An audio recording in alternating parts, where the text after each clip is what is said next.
તને વાર બાળાઓ કેમ છો? મજામાં? હા. તમને વાર્તા સાંભળવી ગમે ને? હા. બાલ વાર્તા કોને ના ગમે? બધાને ગમે. તો આમાંથી વાર્તા કોને આવડે છે? કોઈ મને કહેશે કે બેન મને વાર્તા કડકડાટ આવડે છે? દીકરીઓમાં મને ગમે છે તો હું આજે તમને આપણે મહાભારત સરસ. પછી બીજું એકલવ્ય, વેરી ગુડ. બીજું કોણ કહેશે? બોલ બેટા.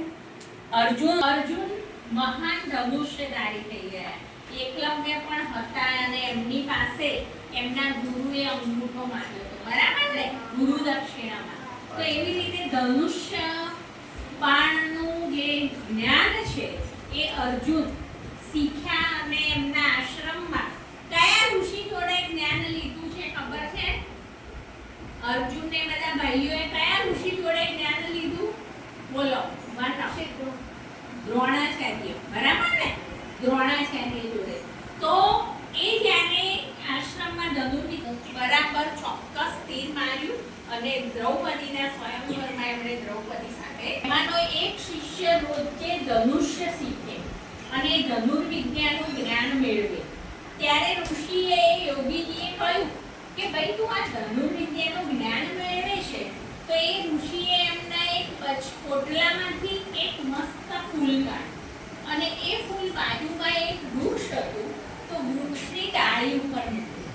હવે એણે કહ્યું કે હું તને એમના ખિસ્સામાંથી એમણે સફેદ રૂમાલ કાઢ્યો અને સફેદ રૂમાલ કાઢી અને બાણ ચડાવી અને એ તીર તાકે છે ત્યારે એનું તીર જે છે એનું નિશાન જે છે એ નિશાન પેલા ફૂલને અડકતું નથી, એ થોડુંક દૂર જાય છે. વૃક્ષની જે ડાળી છે એ ડાળીથી દૂર જાય છે એટલે એ ફૂલ એમનું એમ રહે છે. પછી ગુરુજીએ એનો રૂમાલ કાઢી અને કહ્યું કે અહીંયા આવો શિષ્ય, તમે આ પરીક્ષામાં નાપાસ થાવ છો.